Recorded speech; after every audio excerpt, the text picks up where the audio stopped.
First of all, yeah, thanks for having us. Thanks for having me. I'm honored to be here. It's really another thing we haven't talked about with the Santa Rita Hills. To sit up here with 5 of my peers and my friends, and to be on this journey together to discover terroir in our county and in our valley, Santa Rita Hills, is really it's one of the pleasures of life. Anyway, so cheers to you guys. I'm really happy to be here. It's not always the case. We're really lucky. We started our search in the Santa Rita Hills back in 2004. We were looking for a site where we could produce Chardonnays of electricity, and we could produce Pinot Noirs with what I like to call the hint of corruption, which is a hook, right? It's something that makes you continuously stick your nose in the glass, try to figure out what's going on, what's the mystery, it's the most sensual grape. It's the most intoxicating, complex, hedonistic grape for me. We started buying fruit. We bought fruit from southern vineyards that faced north. We bought fruit from northern vineyards that faced south. We bought fruit from black sand vineyards, from botella loam vineyards. We bought from clay. We bought from limestone. We bought from vineyards planted on diatomaceous earth. Every corner of the AVA. We knew between 2004 and 2008 that we wanted to be on the southwest corner of the AVA. It's the most wind-blown. The soils are like the rest of the Santa Rita Hills, maritime soils, old seabed. But there's a really specific quality of diatomaceous earth in the kind of southwest corner there. We love that they were north-facing. We love that they were, like Trey was alluding to, they get beat up by that wind off the ocean. It's a really aggressive thing. It's a devigorating character to the whole kind of process of the wine growing. But there's a concentration of freshness, a saltiness to the wines. We kept doing our diligence, buying fruit from other places. In 2014, as luck would have it, the entire corner of the southwest AVA came up for sale. There was a ranch called Rancho San Carlos, I'm sorry, I'm thinking about my other gig. It's a ranch called, it was a long night, Rancho Cañada de Salsipuedes. Rancho Cañada de Salsipuedes, if you know what Salsipuedes means in Spanish, it's get out if you can. And in the case of this place, it's like get the hell out if you can. It's a vicious vineyard. It's a vicious site. I always jokingly say if we got out of the grape industry, we could get into the poison oak and rattlesnake business, which is not as lucrative these days. But it howls. We bought the property. It was planted at 200 acres, predominantly between 2 vineyards, Radian and Bentrock. We've since named the vineyard the Hilt, but we still use the names Radian, Bentrock. You can throw a rock from Bentrock to Radian. Like Sashi and Trey were talking about, these aren't terroir that are separated by miles and miles and miles. These are terroir that are separated, in our circumstance, by a tiny valley. But they're polar opposites. They really are quite intriguing in their differences. They're obviously siblings. They're sisters. There's a similarity between the wines of Radian and Bentrock. But Radian, to start with, we'll come back to Bentrock with the Chardonnay, but Radian is short, it's sharp, it's steep, it's this giant wind block that raises about 1,000 feet and becomes basically the first wind block off that ocean. Wind howls. I've seen wind take living tissue off of vines, which is, for those of you who know plants, it takes a lot of power to pull a leaf off a living vine. And I've seen wind do that. It is planted on amorphous diatomaceous earth, a large portion of it, which looks like limestone from a distance. It's white, it's chalky. But then you find yourself lifting a boulder the size of this table, and it weighs about 10 pounds. It's an ancient algae settling, basically. It's almost like a red tide, almost this bloom in this inland sea over tens of thousands and hundreds of thousands of years, to the point where it's hundreds of feet deep. It's slightly acidic soil. The similarities with limestone almost stop just at appearance. But what it gives us is something really, really interesting. It gives us, first of all, unfortunately for the economics of our company, it gives you grape clusters about the size of a golf ball in a good year. But it gives you grapes with skins that are about this thick, seeds that are about this big, and about 1 drop of juice. I mean, it's crazy. It stains your hands. It's this very dark, ferocious fruit. But the acid stays very high. And to me, the terroir of Radian is so wonderfully structural. Like there's black fruit always, and it's a bit of a chameleon where the brooding nature of the nose and the fruit really takes your mind somewhere else. But then it gets really formal. It kind of zips up. It throws on an ascot, and it wears a little monocle. It gets very classic and a little bit more refined on the finish. But to me, the joy of this terroir is if you go out and you pick up a handful of this dirt, it's like moon dust. It's weightless. And if you throw it in the wind, as the particles move in the wind, big particles fall out immediately. I can feel that in the tannin on my tongue. It immediately binds every sensor on your tongue structurally. And then it forgives. And as the wind blows further, slightly larger particles fall out of suspension. And to me, there's a second coming of tannin. And then finally, some of the dust is so fine that it blows forever. It's like the home run of the natural. It just goes and goes and goes. And to me, the structure on this just stays. There's just always a lingering sense of that dustiness, which I find incredibly attractive. I find it incredibly kind of invigorating when I taste that wine.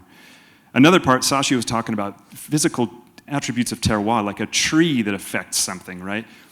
When we pick this fruit, it's absolutely coated in dust. And despite our best efforts, it comes in, and you can see that they're purple grapes, but they look white. They look gray because they're covered in diatomaceous earth. In the fermentation, we've actually found a fining quality, like the diatomaceous earth actually recirculates in the suspension, in the liquid during fermentation, the grape juice, and actually settles out, a lot of times causing a slight reduction, and also giving us a wine that's cellar brilliant by the time it leaves the fermenter. It's just a strange physical, like an actual physical, oh, bless you. That's okay. You okay? No, don't be silly. But to me, it's that really just a fascinating other side of terroir to talk about. We talk about roots, how roots translate to leaves, how leaves communicate with the atmosphere. But in this case, there's a one-to-one actual stone quality to the wine. But yeah. Awesome. I think a lot of these vineyards, Chardonnay is just dazzling, and so it's great to see more and more of those wines. And you have one of the great vineyards. So we're going to taste two of them in very different styles, and that'll show you how different Chardonnay can be from vineyards that are in a pretty close proximity, because the wines are totally different. So tell us about Bentrock, Matt. Yeah, so I have to say it's just an amazing time to be alive and making wine in Santa Rita Hills, just because of that reason. Like, we are discovering and we're pushing it, the Chardonnay, Pinot, Syrah question, Chenin Blanc's in conversation now, Riesling's in conversation. There's all sorts of wonderful things that are happening. When we bought these vineyards and built a winery, we were planning on a lot of Pinot Noir. Pinot Noir, Pinot Noir, Pinot Noir, Pinot Noir, a little bit of Chardonnay, more Pinot Noir. As we have continued to learn and grow with this vineyard, we are grafting to Chardonnay at a peaceful clip. We're not going crazy, but we're a couple acres a year. It's just hard to ignore what Chardonnay can do on the Bentrock property and in the Santa Rita Hills as a whole. Antonio's comment earlier about there are certain sites that are absolutely Pinot Noir. I think, SNB, Sanford Benedict, I think, such big swaths of Sashi's vineyard, like all of our vineyards have pieces that are absolutely built for world-class, exceptional Pinot Noirs of depth and consequence. But I also think riddled in there are some sites that are absolutely home to some of the great Chardonnays of the world. I think we're just starting to scratch the surface, honestly. I talked about Radian a little bit earlier. We're moving east. We're lowering in elevation. We're getting down about 200 foot in elevation. So Radian is taking all the brunt of the wind, and the wind is basically passing over the top of Bentrock. Where Radian is sharp and steep and diatomaceous earth, Bentrock is more profound soils in the French term, like in the French way of that word. They're deep, they're complex, the roots can dig deeper. It's chert, that sexy word that Trey was talking about earlier. But it's all surficial. It's all the same DE, except it's been pressurized and heated during uplift and during kind of seismic shifting.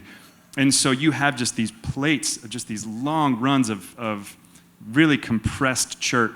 And in some ways, what it does for us is it kind of takes that heat all day, all that sunshine all day, and it radiates it out at night. It's a little bit like Les Galets and Châteauneuf-du-Pape. A little bit, just theoretically. Another thing we found is that those giant long runs of chert, there are really water-soluble layers that, because of the acidity in the water, just start to give way over time. So when you pick up these giant rocks, they come off like sandwich slices. And what we found is even at low levels of depth in the soil, we find roots going horizontal. It's a different kind of depth, and it's really interesting. We find roots actually taking water out of the stone directly. The Chardonnay at Bentrock, the acids are astronomically high, just by their very nature. Yeah, me too. Yeah, we pick it, potential alcohols of 13, 13.5, and we're at pH 305, and we're at, 9 grams TA, whatever it might be. Even after ML, we're usually below 3.2, 3.3 at the most. This sees some new oak, but it's about 30%. It just kind of chews it up. It just gives it a little textural feel. But to me, this is absolute Bentrock. It's salty. It's got that early season apricot quality. It's just a lime pith, lime zest. I think, just to say one last thing, I think the most amazing thing about the Chardonnay in the Santa Rita Hills is we're on the southwest corner, we're facing north. If you go to our friends all the way on the opposite side of the AVA, who are on the northeast side of the vineyard, or the AVA, and are facing south, polar opposite soils, absolutely different winemaking style, different winemaking philosophy, different approach in the cellar and the vineyard. You can tell they're cousins or sisters. And I was just talking to a friend of mine in Burgundy who was saying that at 2 years old, the wines are winemakers' wines. They taste like the winemakers. At 10 years old, it's an argument between a winemaker and a vineyard. At 20 years old, the wine has forgotten the winemaker. And I think that at that time, those wines, whether they be from the southwest corner or the northeast corner, are going to taste very similar. There's a really strong, powerful voice for Chardonnay in Santa Rita Hills, and I think it's really evidenced in these last two wines. But yeah, thank you for listening. In the case of our wine, R19, that's what that vineyard tastes like. I think we've always had to try to stretch that vineyard as far as trying to get more meat on the bone. I think it's been a question of trying to get some of our lots through malolactic fermentation, which is very difficult. The new oak, the 30%, whatever it is actually an effort to bring a little extra texture to it, because it's a very structural wine again. I mean, for a Chardonnay, it's very tannic to me. We're with Gavin. There's not much we do. We press. We do a 24-hour debourbage. We ferment in oak. After 12 months, we roll the barrels upside down for 10 minutes and take all the lees to a stainless steel tank for an extra 6 months. I mean, it's not rocket science, it's enological science at best, I guess. But it's pretty simple, straightforward. That's just for me. I mean, you buy that fruit, Sasha. You know that vineyard very well. Do you think that has characteristics of just Bentrock across the board? Yeah. It's got a loud voice, which happens to be very reserved and very kind of elegant, I would say.